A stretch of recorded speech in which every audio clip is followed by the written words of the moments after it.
Dosis de ciencia. Hoy, un mamut volador. Bienvenidos a otra dosis de ciencia, como siempre en compañía del profe Mario Vázquez. Profe, bienvenido a la emisora cultural Universidad de Antioquia. ¿Cómo ha estado? Muy bien, muchas gracias, Joana. Como siempre, contentos de estar aquí en esta dosis. Bueno, usted nos va a hablar de algo o muy grande o muy viejo o las dos cosas. ¿Va por ahí? Bueno, veo que cada vez hace menos esfuerzo en tratar de analizar. Es que tengo poco tiempo, es que usted también me da unos segundos nomás. Bueno, pues vamos a ver qué tan acertado estamos. Sí, voy a hablar de todo, de todo eso mezclado. Cuando uno dice eso daría idea efectivamente que estoy hablando de algo enorme, grandote y encima que vuele, ¿cierto? Tiene que ver, te voy a presentar al personaje, pero vas a ver que el título finalmente todo tiene que ver. El personaje que traje en cuestión es un helicóptero. Hemos hablado ya varias veces, en varias dosis, de helicópteros extraños, raros. Hablamos de uno que se comportaba como una grúa, que era muy grande, un diseño todo muy, muy raro, pero que no pasó de ser un experimento curioso, no pasan más allá de ser un único modelo. Sin embargo, en este caso sí te traje un helicóptero que existen muchos, o sea que puedes comprarte uno si quieres. ¿Ah, sí? Sí, si tienen los suficientes rublos. Todavía, pues lo usan y todo. Sí, claro. Porque actualmente es el helicóptero que se produjo en línea, o sea que hay varios ejemplares. El más grande del mundo. Así. Es ruso. Se lo conoce como el Mi-26. Está fácil. Mi-26.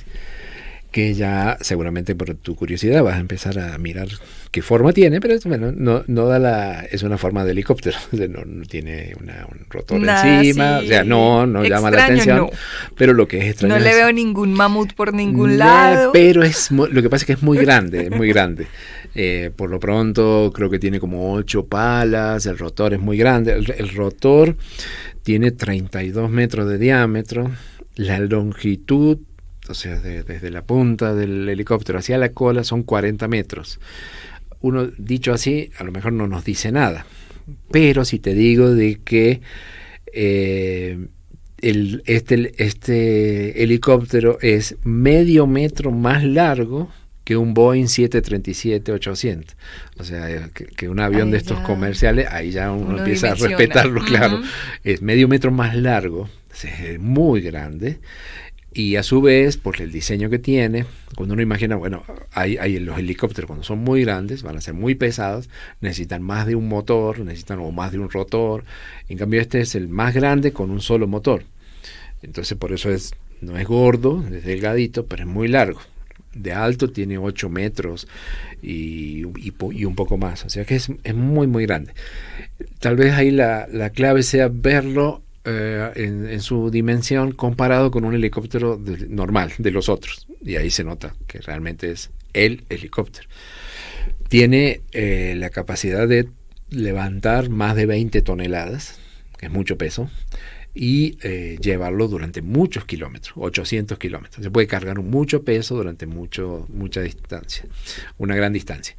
Ese mucho peso podría ser carga, pueden ser otros helicópteros, pueden ser aviones, cualquier cosa que pese menos de 20 toneladas lo lleva, o llevar mucha gente en su interior.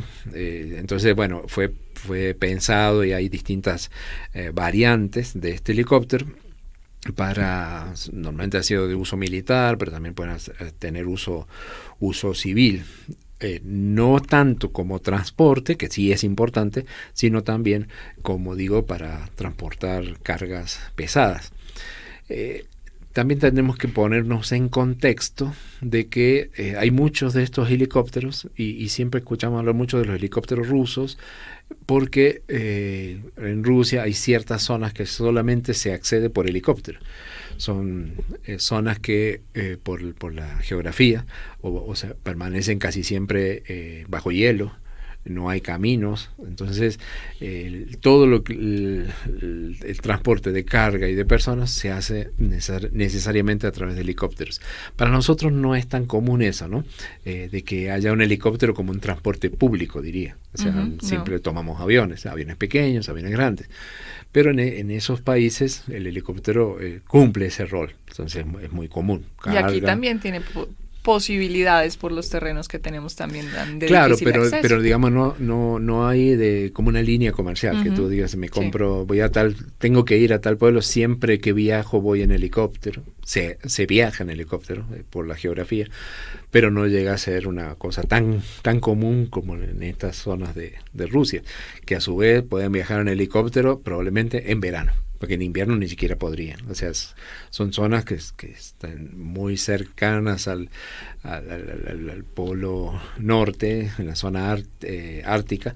Las condiciones son totalmente diferentes a las que nosotros estamos acostumbrados a vivir por estas tierras. De este helicóptero hay muchos, como son tan llamativos y han hecho muchas cosas, hay muchos ejemplos, muchas anécdotas. Yo quería mencionarte dos. Una que no es tan agradable, pero a mí siempre me ha impresionado mucho, porque otros helicópteros y este modelo tan grande se utilizó cuando fue el desastre de Chernobyl. Sí.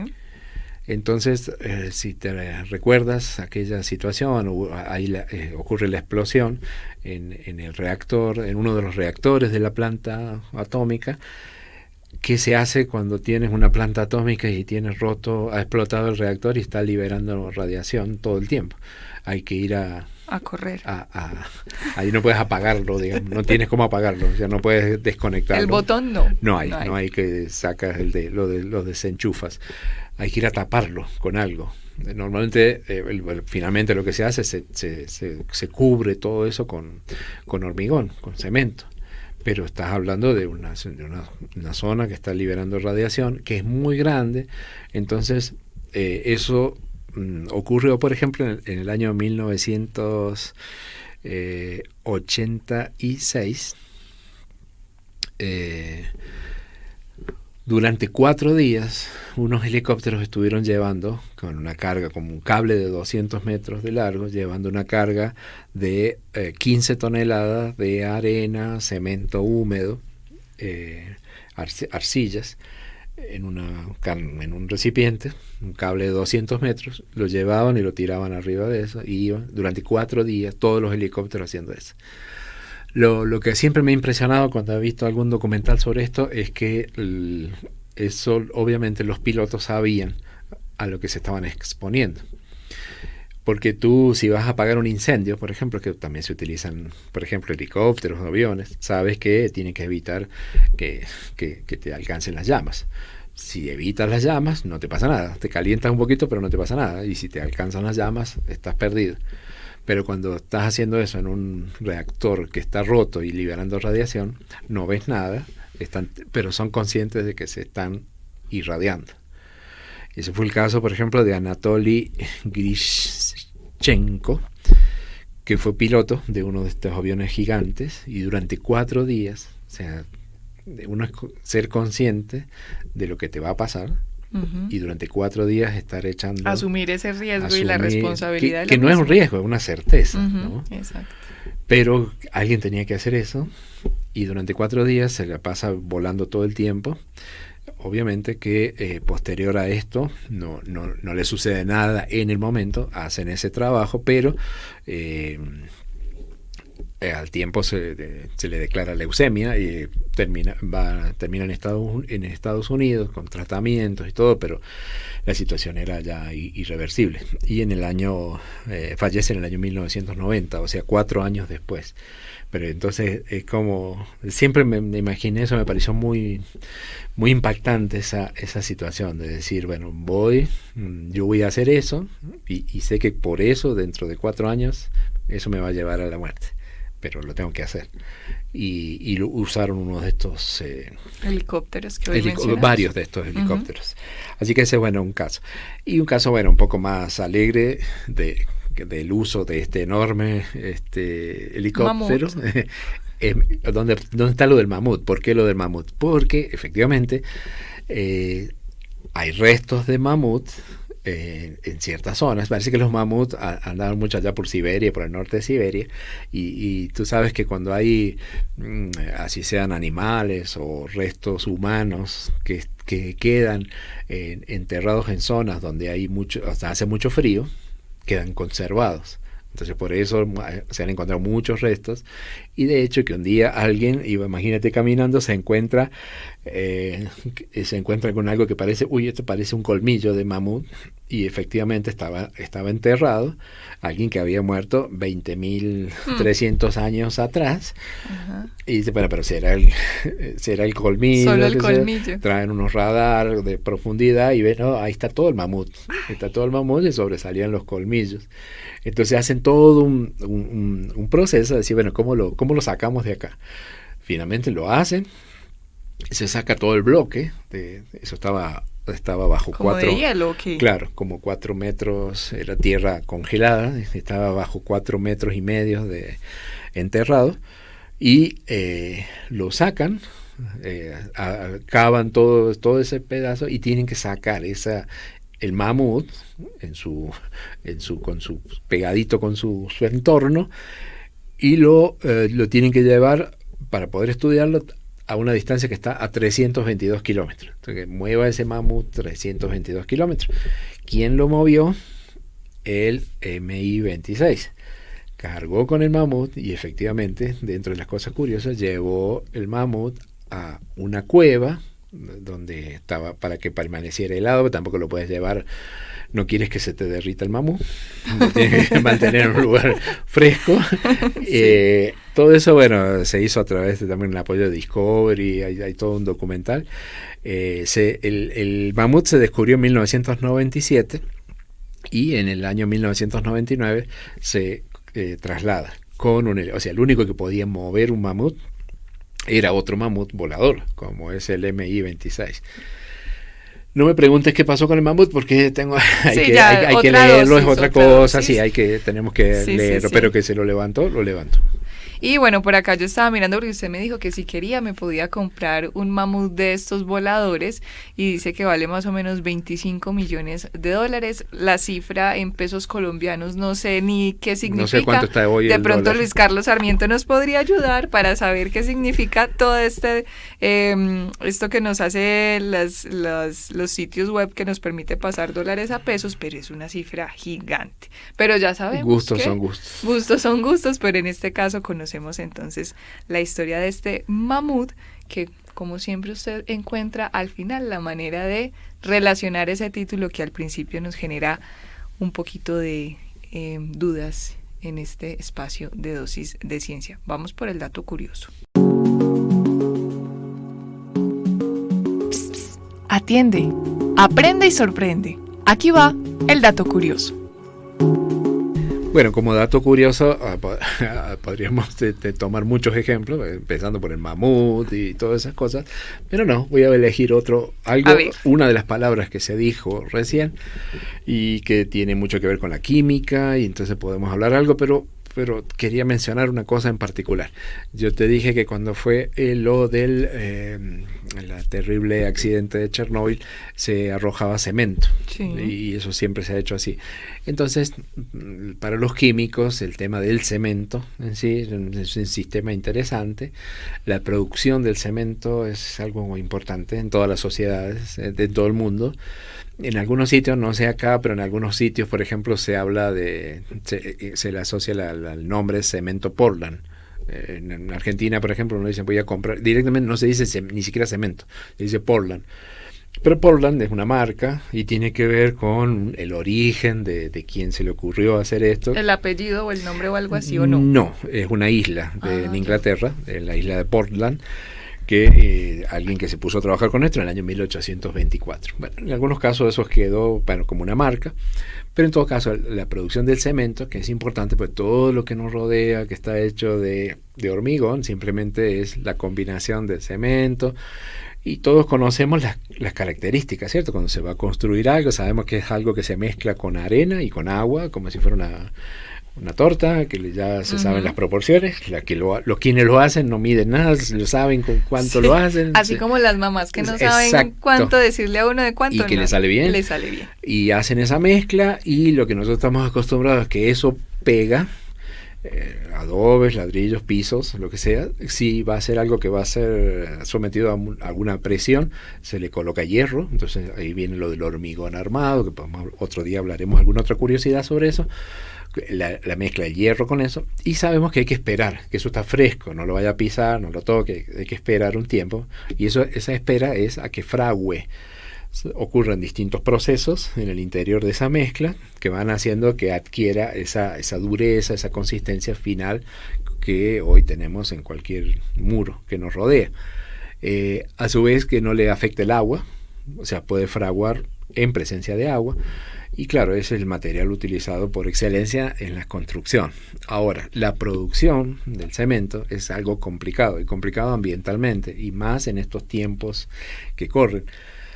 Porque el cemento, ¿cómo se produce? Te preguntarás tú, o a partir de qué. Entonces, ¿de dónde lo sacan? Es una mezcla, hablando de tortas de las mamás, es una mezcla también que lleva unas distintas proporciones de ingredientes, pero son mezclas de óxidos que se obtienen en la naturaleza, básicamente que tienen calcio, silicio, aluminio, hierro y magnesio, en una determinada proporción. Entonces se hace la mezcla. Y hay una razón por la cual tú no vas a encontrar, no deberías encontrar fábricas de cemento en las ciudades. Las fábricas siempre están alejadas. ¿Por qué? Porque es un proceso muy contaminante. En algunos sitios sí quedaron dentro de las ciudades, porque las ciudades fueron creciendo y lo que estaba llegaron afuera, claro. Pero finalmente eso trae muchos problemas, porque tienes esa torta que se hace, mezclas los ingredientes, se mezcla todo eso, pero hay que calentarlo.